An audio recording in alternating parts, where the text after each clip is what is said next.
Bob Lee Swagger est officiellement innocenté. Le système lui rend son nom, mais pas sa tranquillité. Très vite, une ancienne mission secrète refait surface. Une opération menée en Birmanie, jamais reconnue par l'État. Cette mission n'a pas seulement échoué, elle a été enterrée volontairement. Bob comprend que sa réhabilitation n'était pas une libération, mais une transition. Quelqu'un veut s'assurer que le passé reste mort. Des membres de son ancienne unité sont surveillés, certains disparaissent. Ce n'est pas une coïncidence, c'est un nettoyage. Isaac Johnson se présente comme un allié, mais ses silences sont trop lourds. Nadine Memphis, désormais en marge des institutions, sent que cette affaire dépasse le cadre légal. Le message est clair. Bob n'est plus accusé d'un crime qu'il n'a pas commis, mais il devient une menace vivante pour ceux qui ont orchestré la mission birmane. La saison pose son thème central. La vérité n'est pas niée, elle est gérée. Et Bob est un élément incontrôlable. L'enquête s'accélère.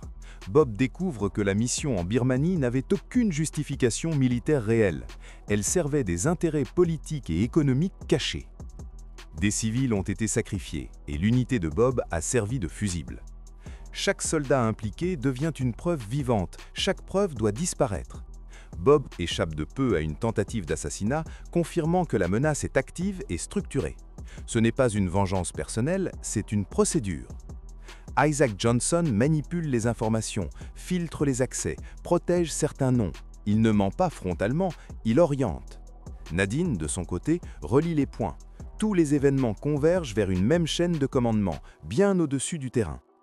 Bob comprend une chose essentielle, il n'a jamais été trahi par un ennemi extérieur, mais par ceux qui signaient les ordres. La guerre n'était pas sale par accident, elle l'était par design. Ce chapitre transforme la quête de Bob. Il ne s'agit plus de survivre, mais de remonter jusqu'à la source, même si cette source porte un uniforme respectable. Un ancien frère d'armes de Bob est assassiné. Aucun doute possible, c'est une exécution ciblée. Le schéma se précise.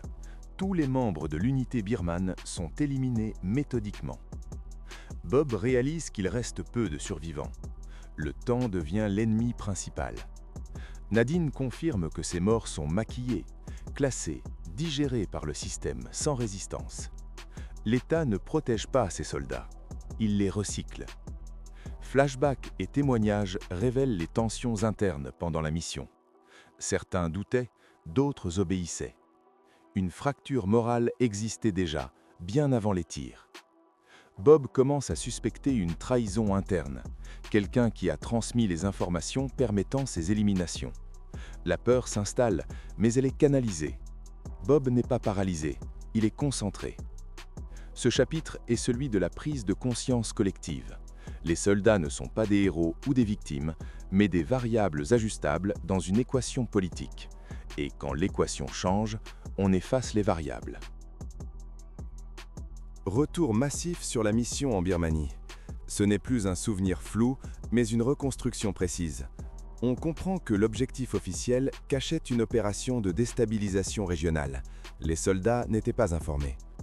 Bob identifie l'instant exact où tout a basculé. Un ordre incohérent, donné sciemment. Ce n'était pas une erreur tactique, mais un déclencheur. Quelqu'un voulait que la mission dégénère. Isaac Johnson est désormais au centre des soupçons. Il n'était pas sur le terrain, mais il contrôlait le récit. Son pouvoir n'est pas militaire, il est narratif. Nadine découvre que des documents ont été falsifiés après coup pour justifier les pertes. La vérité n'a pas été détruite, elle a été réécrite. Bob accepte une réalité difficile, il a servi un mensonge et son honneur a été utilisé comme couverture. Ce chapitre ancre la dimension tragique de la saison, le service n'est pas toujours synonyme de loyauté réciproque. La guerre franchit une ligne. L'épouse de Bob devient une cible indirecte. Pas pour être tuée, mais pour faire pression. Le message est clair, arrête ou perds tout. Bob comprend que ses ennemis ne respectent aucune règle.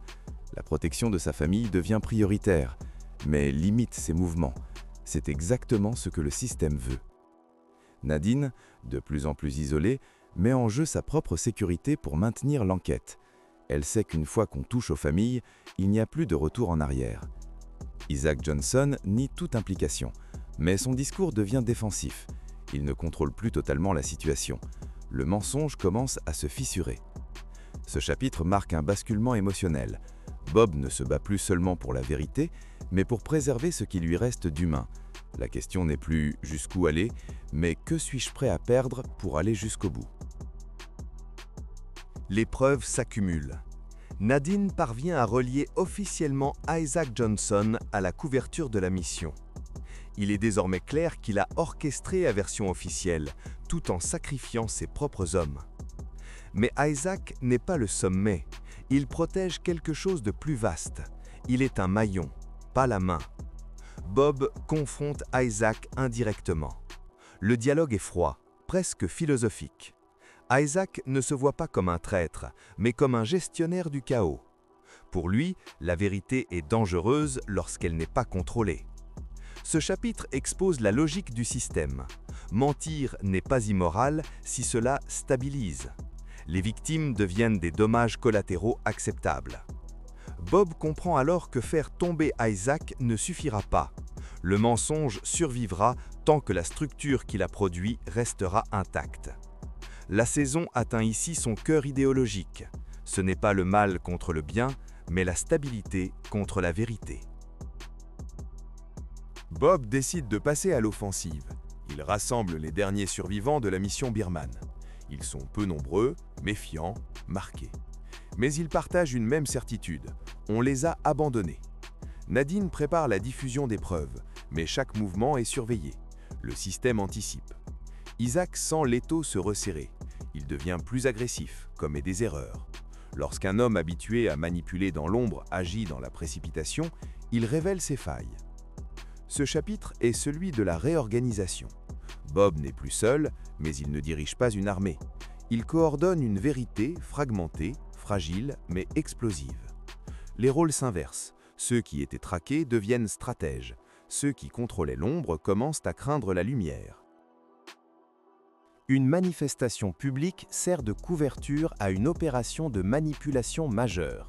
L'objectif, créer un incident, orienter l'opinion, justifier une répression. Bob comprend le plan à temps.